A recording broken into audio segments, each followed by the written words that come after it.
Rais William Ruto ameiba harakati ya Gen Z au kuna kitu kikubwa kinafichwa? Msemo huu tuko kadi uliotikisa Kenya sasa umegeuka kuwa uwanja wa vita, na kile kinachosemwa na vijana mitandaoni kinaweza kubadilisha kila kitu. Kwa sasa nchini Kenya kuna jambo moja linawaka moto kuliko yote, na ni vita ya kisiasa, lakini sio ya wanasiasa peke yao, ni vita ya kizazi kipya cha Gen Z, na kiini cha vita hii ni maneno mawili tu, tuko kadi. Lakini kabla haijageuka siasa, tuko kadi ilikuwa nini hasa? Kwa mujibu wa vijana wengi, huu haukuwa msemo tu, ilikuwa sauti ya mapambano. Hapa tumsikie Teacher Sheii akisema wazi kabisa kwamba wanasiasa hawakuwahi kusema tuko kadi, na zaidi ya hapo anasisitiza kuwa kuna vijana waliopoteza maisha wakitetea haki zao. Swali linakuja, je, huu msemo una uzito zaidi kuliko tunavyofikiria?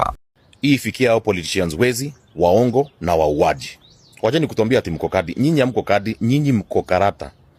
Hauwezi kuwa uko kadi na umevote kuanzia 1968, 1970 something, 1980, 2000. Alafu unakuja kutuambia ati uko kadi. Nyinyi hamko kadi.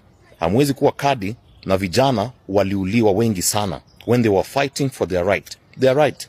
2.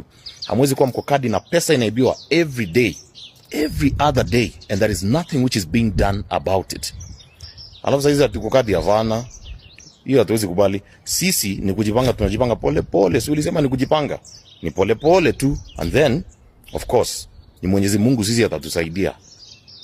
Lakini mambo yalianza kubadilika zaidi pale jina la Rais William Ruto lilipoanza kuhusishwa na msemo huu. Tuko tayari na tuko kadi. Kama mnataka hiyo, tuko kadi tayari. We are ready for you when the time comes.